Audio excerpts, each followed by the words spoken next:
Assalamualaikum teman-teman, seperti biasa sebelum mulai Mimin mendoakan semoga teman-teman semua selalu dalam keadaan sehat walafiat. Oke, kali ini kita akan melanjutkan Martial Master versi novel bagian 753. Bagi yang baru bergabung, selamat bergabung. Dan bagi yang belum subscribe dulu lah agar Mimin tambah semangat lagi nih bikin videonya. Oke, kalau sudah kita langsung masuk ke isi ceritanya.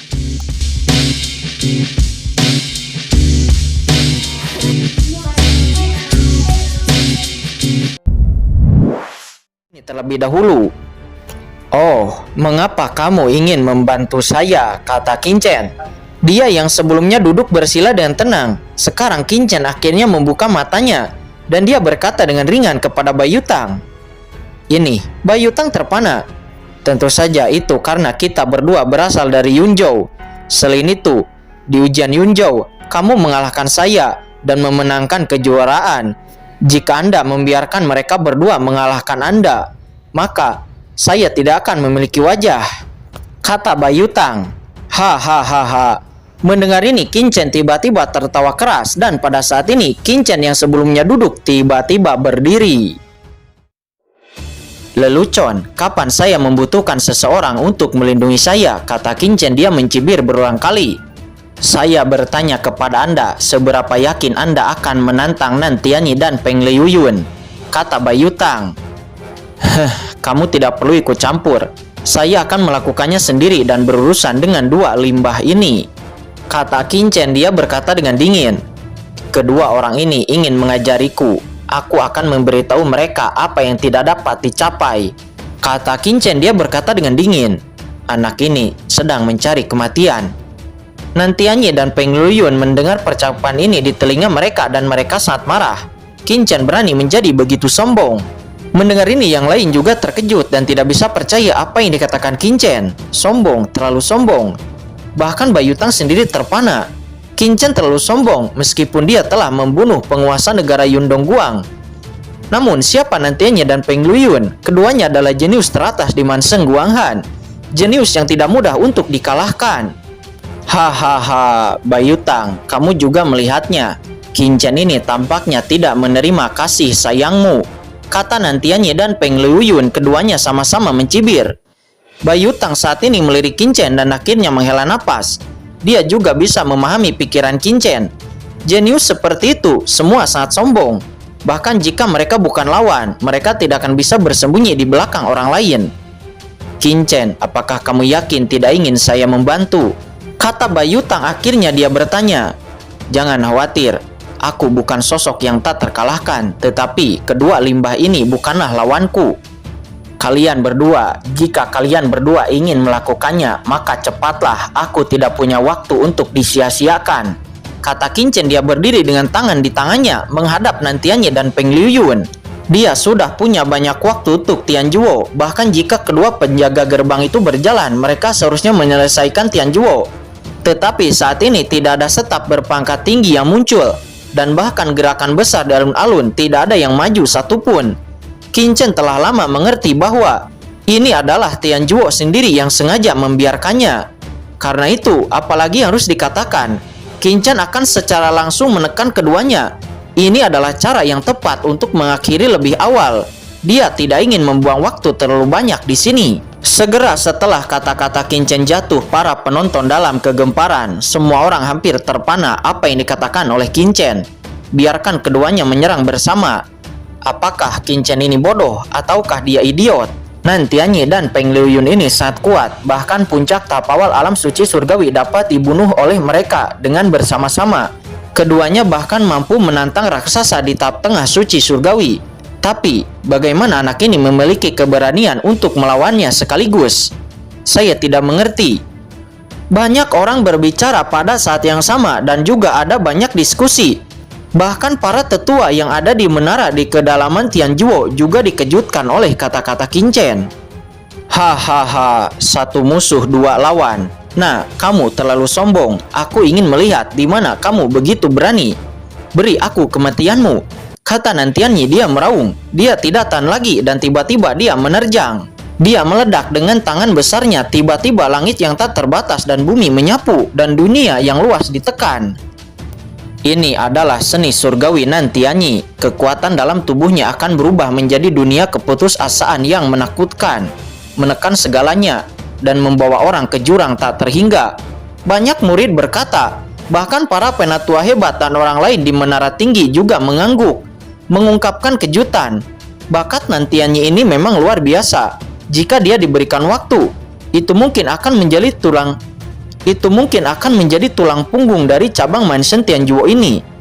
Di sisi Qin Chen saat ini, Bayu Tang juga dipengaruhi oleh kekuatan ini. Wajahnya menjadi kusuk. Kekuatan suci surgawi di tubuhnya melonjak dan ditentang. Bahkan jika dia tidak hati-hati, dia pasti akan terluka parah di bawah serangan ini. Saat ini dia memandang Qin Chen dan menghela napas dalam di hatinya. Dia tidak menyadari bahwa Qin Chen bisa menolaknya. Namun begitu tatapannya jatuh kepada Qin Chen, dia melihat adegan yang tidak akan pernah dia lupakan. Hahaha, apakah ini kekuatan yang kamu andalkan? Kata Qin Chen dia mencibir. Tubuh biasa Qin Chen tiba-tiba menjadi sangat tinggi dan cahaya kacau meledak dari seluruh tubuhnya. Dan aura yang perkasa juga kuno tiba-tiba melonjak. Ketika serangan Nantianyi itu menyentuh tubuh Qin Chen, itu langsung luntur.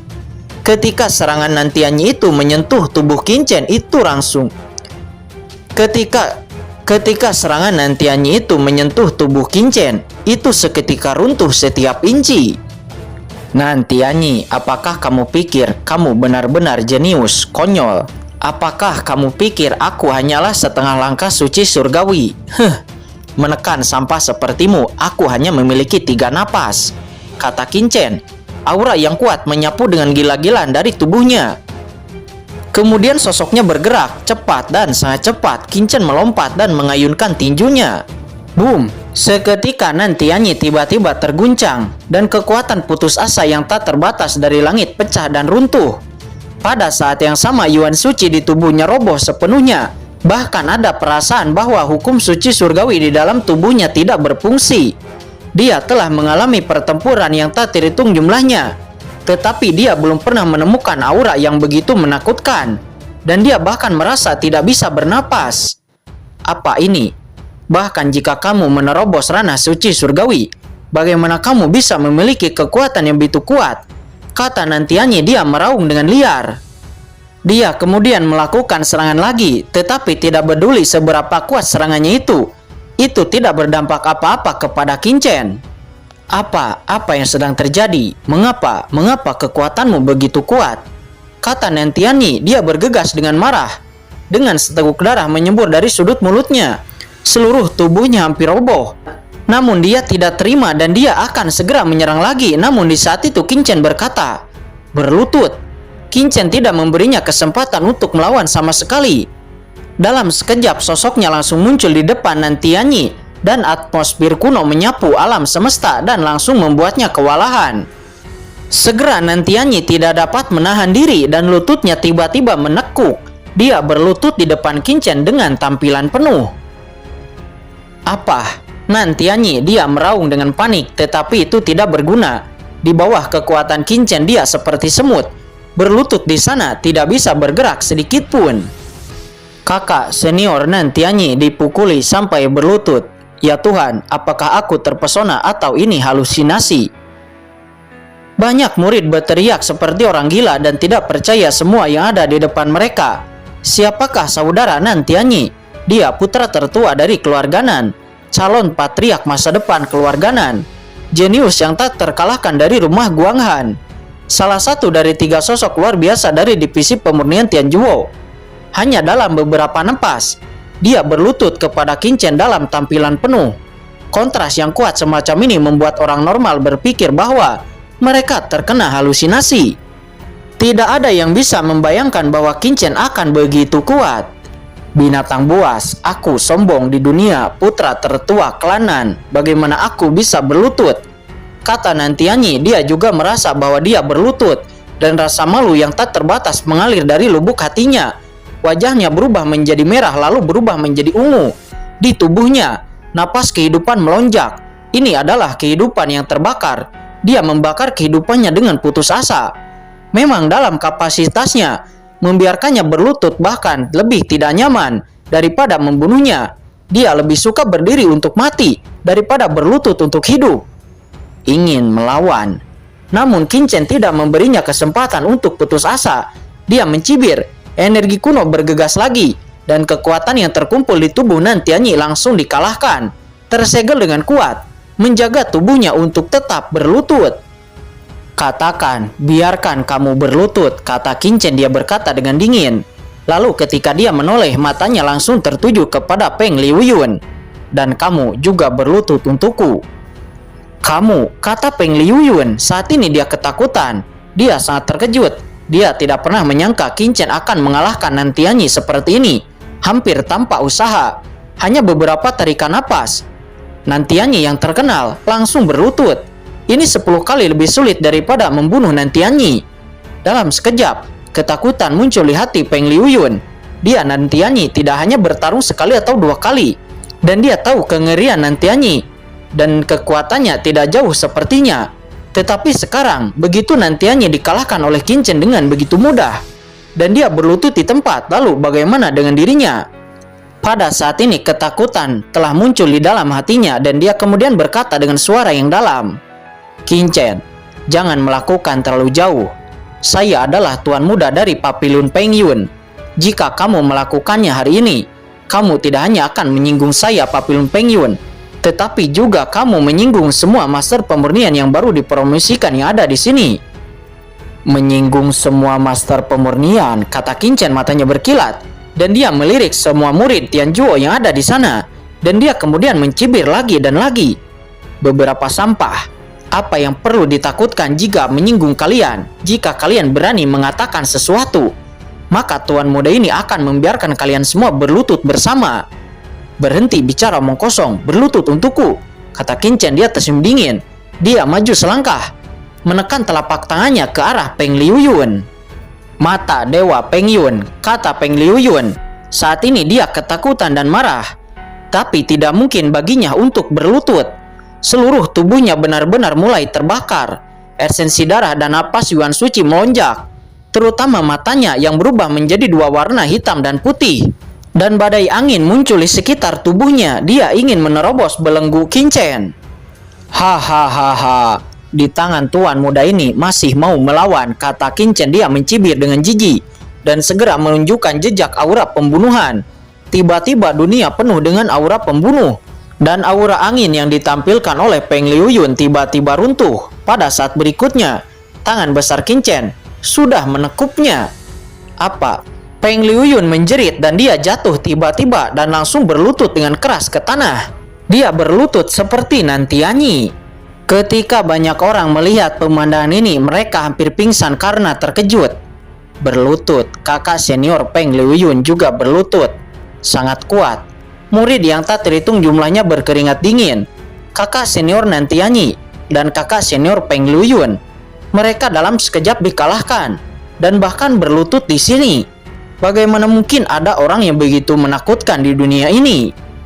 Juara Yunzhou, bukankah itu sangat kuat? Tidak heran kakak senior Bayu Tang hanya mengenali Qin Chen ini. Dia benar-benar punya alasannya. Untungnya, saudara Bayu Tang tidak menargetkan Qin Chen. Jika tidak, saya khawatir 3 senior akan berlutut di sini.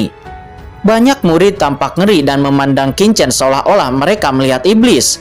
Dari lubuk hati mereka, kekaguman dan ketakutan yang tak ada habisnya muncul.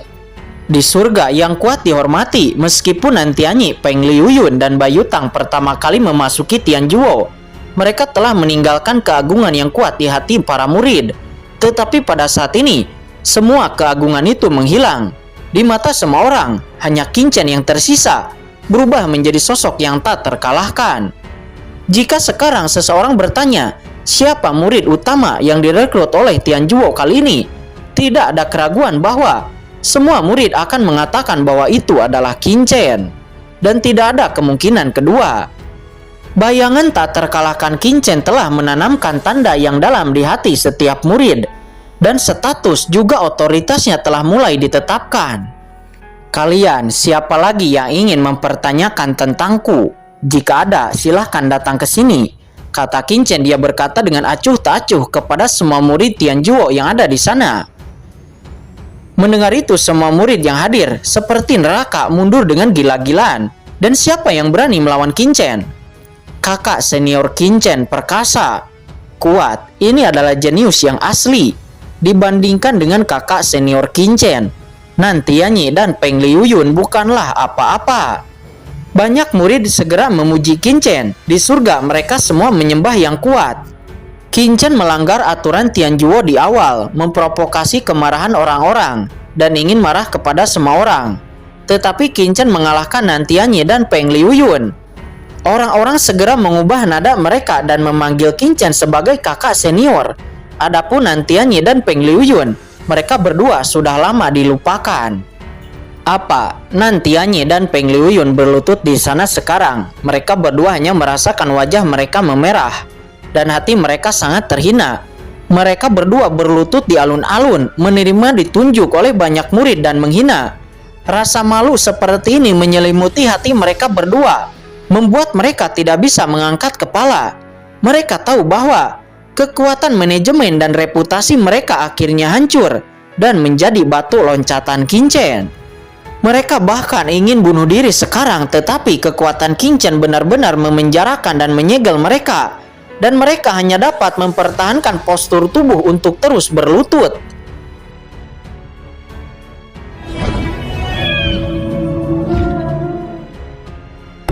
Oke guys, sudah dulu ya. Jangan lupa subrek biar lanjut terus ceritanya. Bagi yang sudah subrek, mudah-mudahan dimudahkan rezekinya. Mimin undur diri. See you next and goodbye.